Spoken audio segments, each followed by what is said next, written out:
introduce you to Arthur Sakamoto, Professor Sakamoto. First of all, thank you so much for your kindly accepting this invitation to participate in our second winter school. Professor Sakamoto is a BA in Economics and Sociology at Harvard University, and he holds a Master and PhD in Sociology from University of Wisconsin, Madison. Sakamoto is a professor of sociology at Texas A&M University in College Station, where he holds the prestigious Cornerstone Faculty Fellowship, an award for professors who have developed outstanding professional research. His research for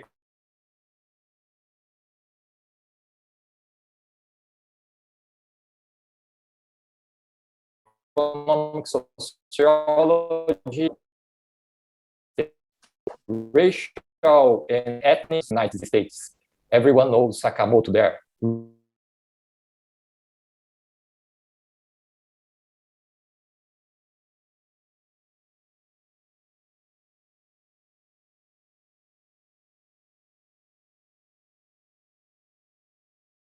These nice students.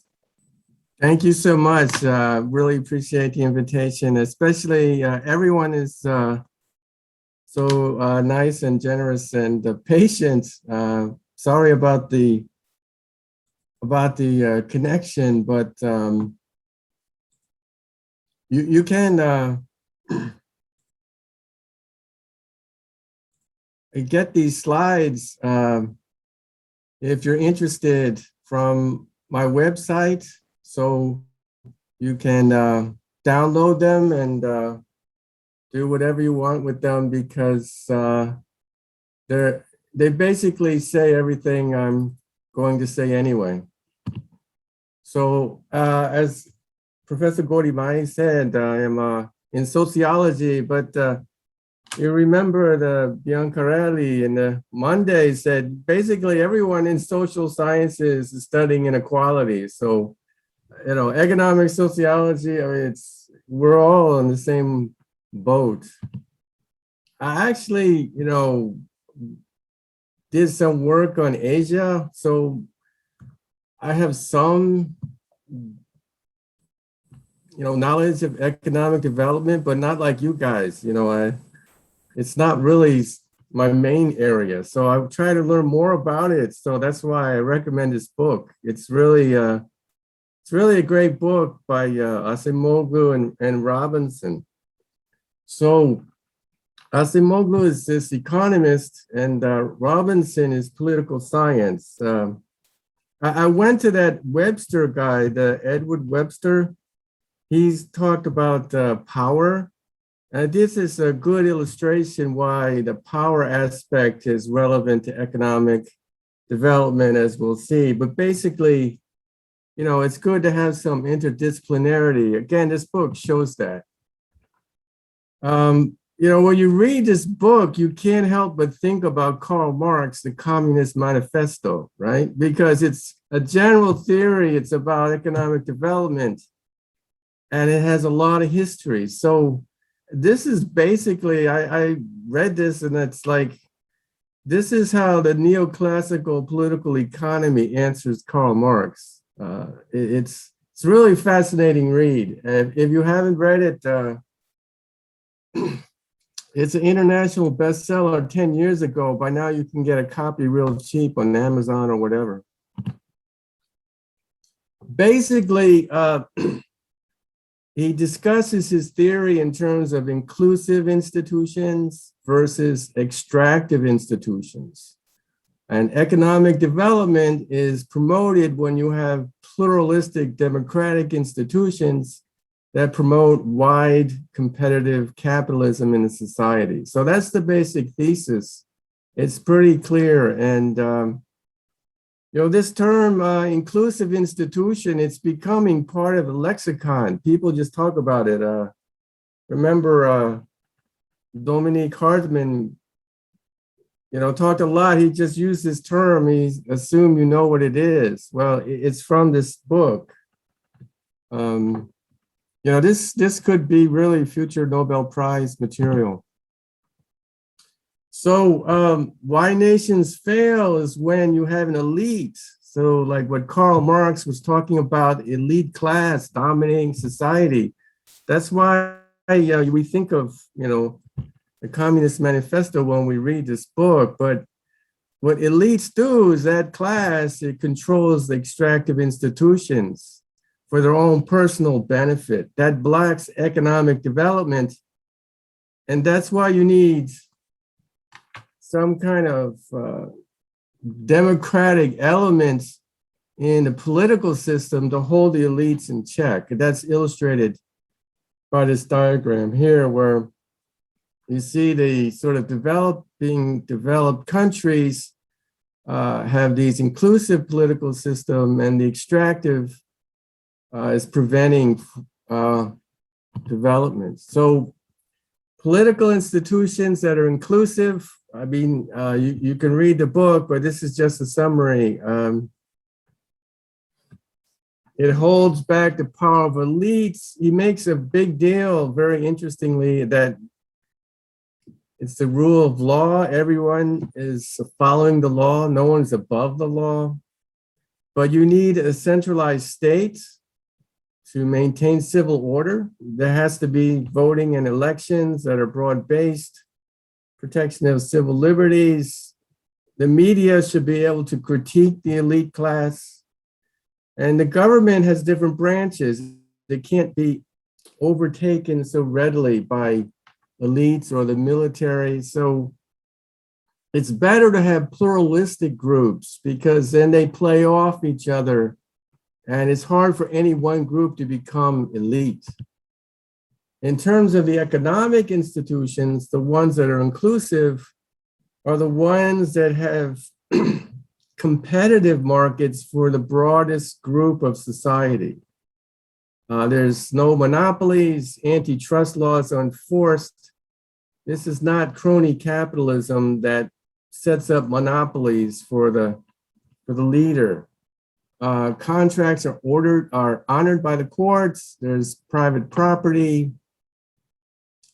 A capital market finances innovations, and this is what Schumpeter referred to as creative destruction. New technology, new social relations of production, and firms improve their productivity, and also the labor market. People are motivated to invest in the human capital because they get some return from it. Basic public goods support infrastructure and education. Extractive institutions are just the reverse or converse of inclusive. You have absolutism or monarchies, divine rights. Property rights are not secure. They can just come in and take your whole life savings. Voting is limited. Civil rights are subject to vagrancy. Rule of law is less well enforced. Political rivals, sometimes you just kill them. Or the free press, you get rid of it. Public goods are limited, and there's really a lack of a middle class or pluralistic groups. So this ends up with elites collecting taxes or tributaries. The elites prevent new technologies or infrastructure. Capital market is limited. Individuals may face discrimination, so they don't want to invest. So another thing they talk about is the virtuous circle. Inclusive institutions tend to be self-reinforcing, because when you have pluralistic interest groups and democratic institutions, it's hard for an elite to come to power. And as there's more economic growth, you have more money, you can have more public goods, which promotes more education, and that creates more productivity. So it's a virtuous circle. The vicious circle is when you have unsustainable growth. Elites sort of ruin the economy, but help themselves. And they are interested in maintaining a corrupt political system. And, one of the things that makes the book fascinating but depressing to read is the history of extractive institutions, beginning with the Inca Empire.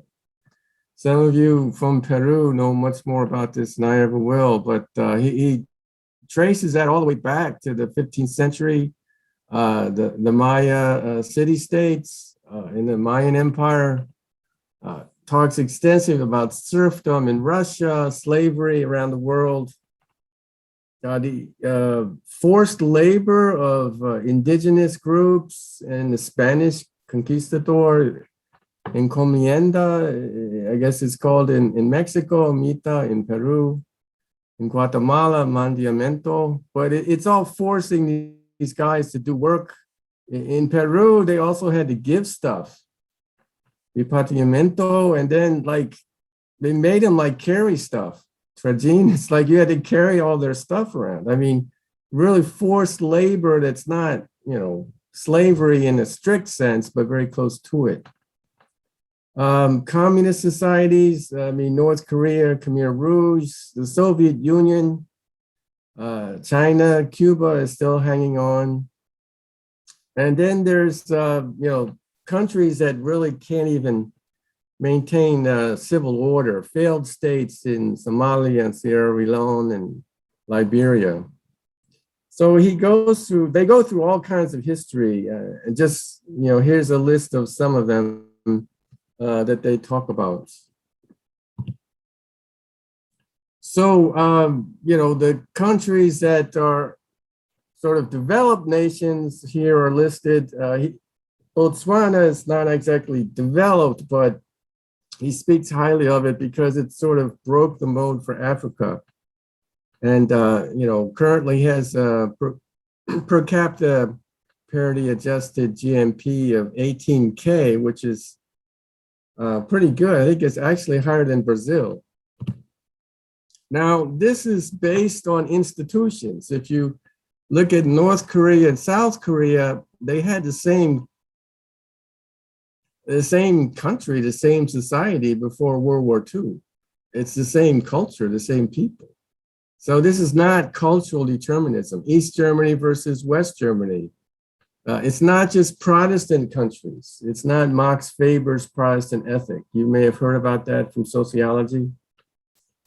Geographic determinism, if you go down to the border, I'm in Texas, you go across the border and just 1 kilometer, it's a whole different world. Nogales, he has this dramatic photo, Arizona, and then Nogales in Mexico, and it's just the third world, and the first world is separated by a fence. And these countries, their geography doesn't change. At one point, Argentina was the 6th largest country in the world, the wealthiest country in the world in the early 20th century, but it fell behind. Saudi Arabia was very poor until oil became expensive. And of course, China is changing rapidly. So it's not just based on your current geography. They're also quite critical of modernization theory, which is that economic growth leads to sort of modernization in the political system or democratic institutions. So they also talk about path dependency. Once these extractive institutions come into place, they tend to replicate themselves in the successive regime. So it's kind of hard that one leader takes the extractive institutions, but because they're not democratic, it tends to replicate the same problem in the next regime. And you could do this for a lot of places, but this illustrates the African situation with the European occupation, the scramble for Africa, as it was called before the First World War. Let's see, Portugal is Angola and Mozambique. There's one country here it says is independent. That's Liberia, but Liberia was actually founded by African-American slaves who escaped America, went to Liberia. And then they set up slavery of the native Africans and prevented them from voting. So they replicated in Liberia what they had experienced in the American South under slavery. So you can have a little bit of economic growth under extractive institutions. And so you just work the indigenous people in the Mayan city-states. The American South actually was the case of slavery being fairly productive at a 5% arithmetic growth rate. So that was one of the arguments that the slave owners tried to legitimate it. He didn't say that, but the book does talk about Caribbean slave states, which also had some economic growth, early Soviet Union, contemporary China, Argentina, mentioned already, early 20th century. The first regime in South Korea was quite autocratic under Park, but South Korea began growing at that time. So, I referenced Karl Marx, but this book doesn't talk about it, but it's obvious they don't think of the labor theory of value as being appropriate. This is based on neoclassical economics. I think there was a reading you guys had yesterday by Pedro Lorero or something on the Eric Olin Wright's. He tried to extend exploitation using Marx's approach. Eric Olin Wright was a sociologist. But I wrote a critique of that. I don't think it works. In fact, I think it's pretty bad. So that's why I skipped that session. After I published this paper, Eric Olin Wright wouldn't talk to me anymore. But that's okay, I can talk to Gori. Why nations fail? Again, it's based on monopoly. It's based on neoclassic economics. When you have market power, you raise the price to maximize your profits. There's a deadweight loss. Consumer surplus is reduced. That's a net loss in income going to consumers. You lose some income going to producers. That's the green area. So that's lost to society, the deadweight lost. The monopolist gains this, it's not shown here, but this little rectangle here is the monopoly profits that the monopolist gets. So you increase inequality, reduce aggregate welfare, employment goes down. If this happens a lot, you can think of Arthur Pigou, the early British economist, talked about exploitation by the market, imperfections. So, I mean, this is more, Pigouvian exploitation, not Marxian exploitation. This is exploitation through monopoly. So it's just standard welfare economics. Now, when I took microeconomics, I got a B, so I can only fake it that much. I can't go beyond that. You have to ask Gori. So creative destruction. So he talks about, Thomas Edison and the light bulb. And so that reduced the cost of production, or Henry Ford, then the assembly line. And so economies that can engage in creative destruction promote dynamic efficiency. This is kind of efficiency under, statics, the current economy, but you also need to keep the economy developing. And this book is over 500 pages, but the word inequality is barely used, which is pretty remarkable. The term does not appear in the index. He just rarely occasionally mentions the word inequality. Basically, he's saying the average differences between developed versus less developed countries. Rare occasion he references within nation inequality. And one case where he actually says it is Marx's vision was a system would generate prosperity with more humane conditions without inequality. But then he goes on to say it was a total disaster. Could not have been more different from the theory. When extractive institutions create huge inequalities, in society and great wealth, the unchecked power for those elites in control, some people will want to fight back. Extractive institutions pave the way for the next regime, which become even worse. They can become more extractive and promote civil wars. There was actually a political scientist who published a paper 4 years ago in Third World Quarterly, Bruce Gilley. He argued that colonialism is better than post-colonialism. He actually said that. Post-colonialism is doing worse than colonialism. And that is so politically insensitive that people openly are called for the retraction of the paper. And so after publishing that argument, the journal retracted and deleted the paper from its publication list. So this is a very politically sensitive topic. I don't have to tell you. In its infinite wisdom, Google has blocked the paper. So if you want to read Gilley 2017, you can't get it on Google. It's blocked. He posted it on his website.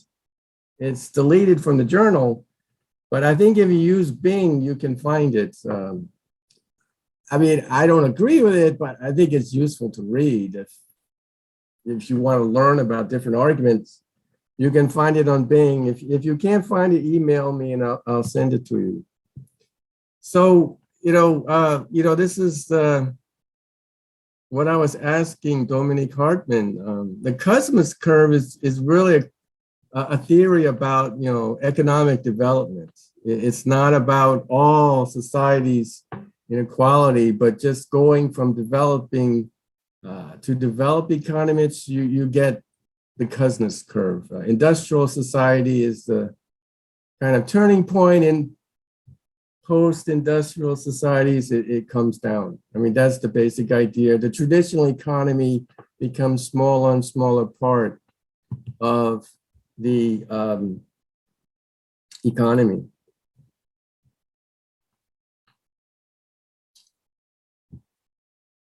Yeah, this is just going to be the paper, but like I said, it's extremely controversial.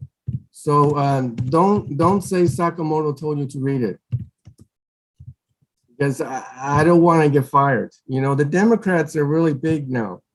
I'm just kidding. Don't worry. I didn't vote for Trump. I'm just saying it's the truth. Third World Quarterly. I posted at my website, but I could get into trouble. If I post like pornography, that would be okay. But this paper, no, that would not be acceptable. Third World Quarterly.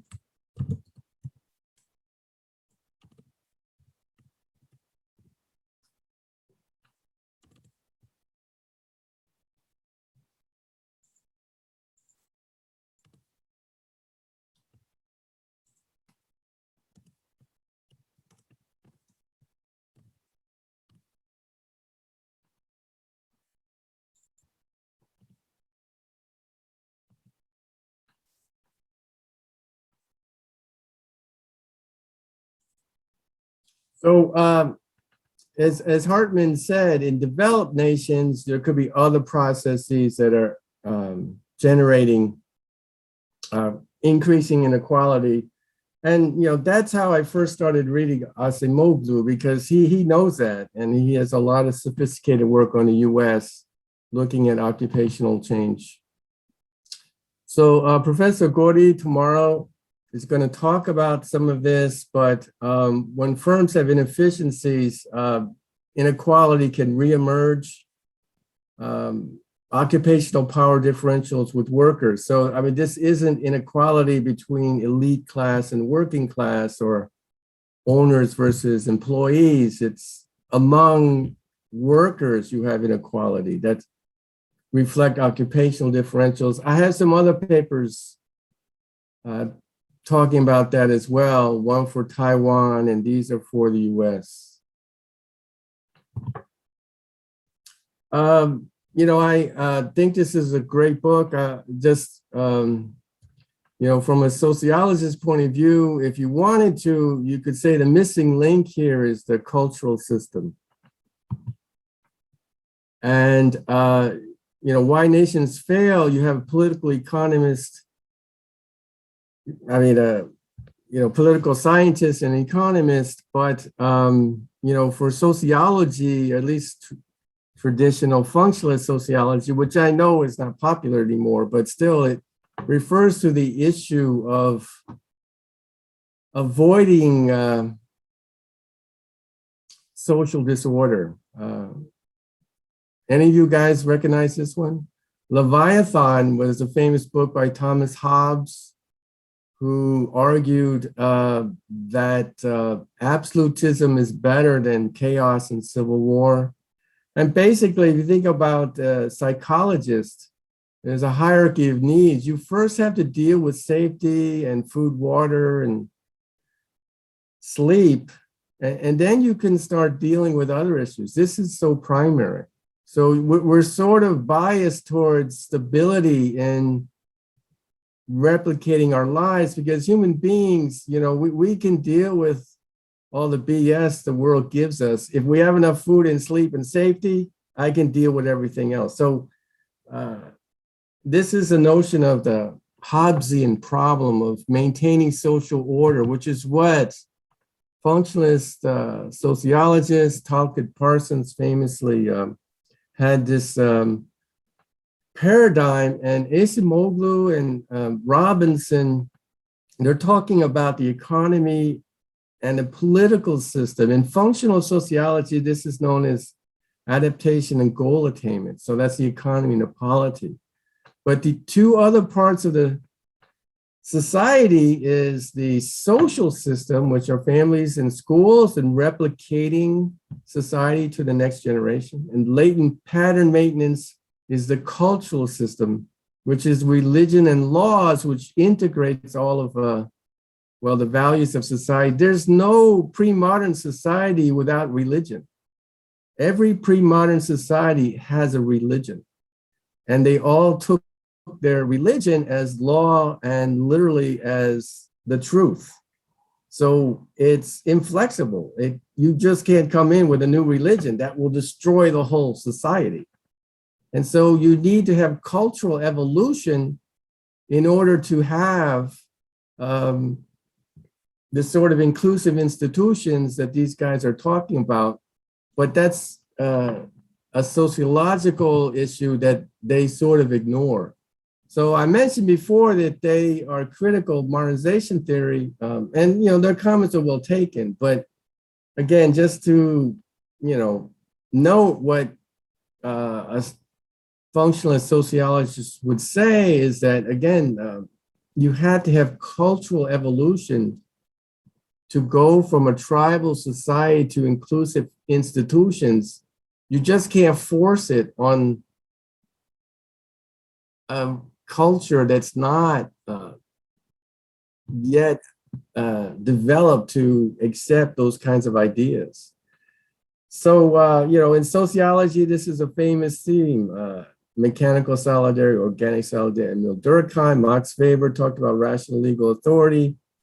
And Talcott Parsons, of course, read all those books, and his theory was the pattern variables, which tells us what you need to get to a modern society where inclusive institutions are feasible.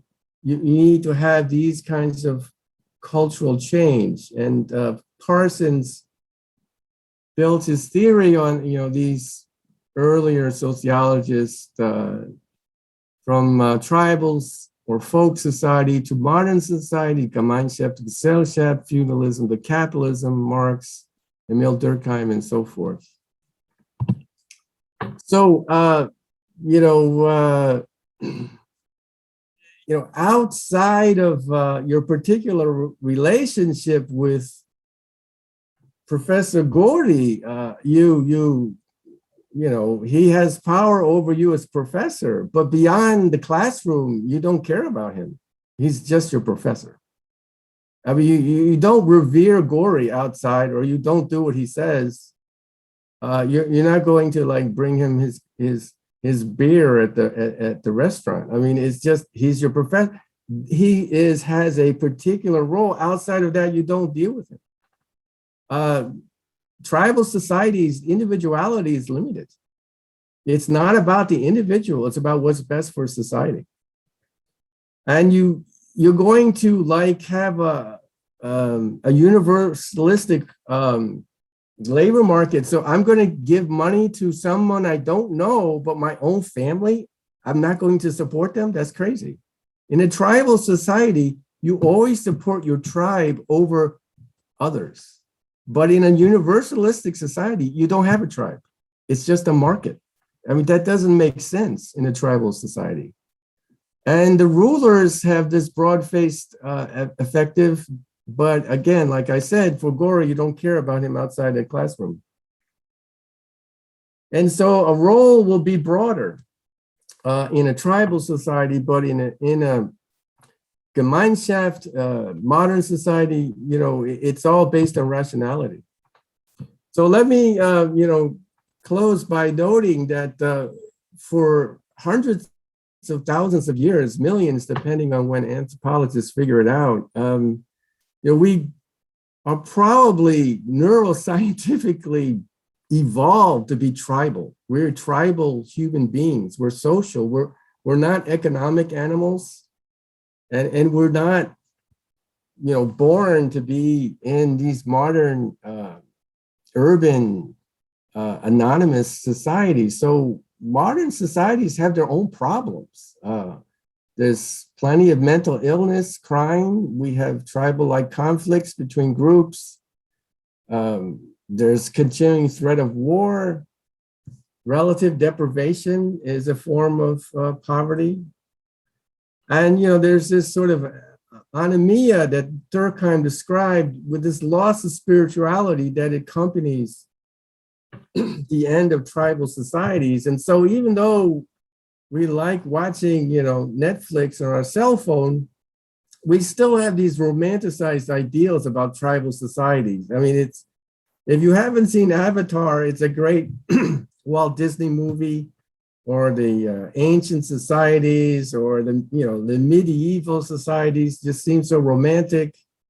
Kind of a version that kind of sort of is a bridge to that in a modern society is the Downton Abbey by the British people, which is the end of medieval society. And it's just fascinating how, you know, their thinking is so different from modern society. And we find that romantic because that's what's missing in the modern world. So I'll end here, and I almost wrote obrigado. No, I should write obrigada. Anyway, thank you. And how does Simon Kuznets' life arguably illustrate a main theme? I'll end on a question. Muito obrigado, Sakamoto. Really great presentation, and Sakamoto always really clever and sincere. He always says what we need, not what we want to hear.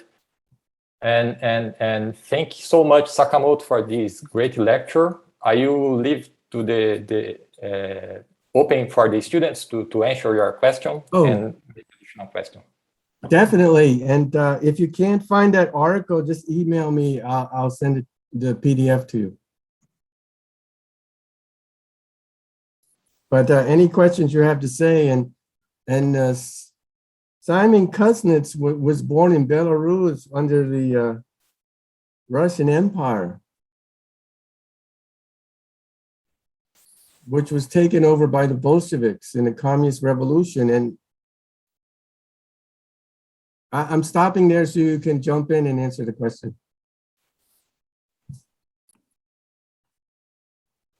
Well, you know, under Stalin, there's no economics. It's all Marxism. Well, it's all Marxist economics. So it illustrates the argument that inclusive institutions use the talents of the broad base of society. So, I mean, Simon Kuznets was one of the great economists of all time, but he would have never been anything had he stayed in Belarus and grown up in Stalin's period. In fact, he probably would have starved to death because of the collectivization of the agriculture resulted in millions of people starving to death. And, you know, Stalin favored Russia and particularly Moscow. Even outside Moscow, people are starving to death. And his wife, Mrs. Stalin, impromptu interrupted a meeting and said, "This is terrible industrialization. Russians are starving to death not far from here." Next morning, she was dead. Her husband had her killed. And that was just the beginning of the Stalin regime. And so, you know, reading this book, it's fascinating, but it's really depressing at the same time.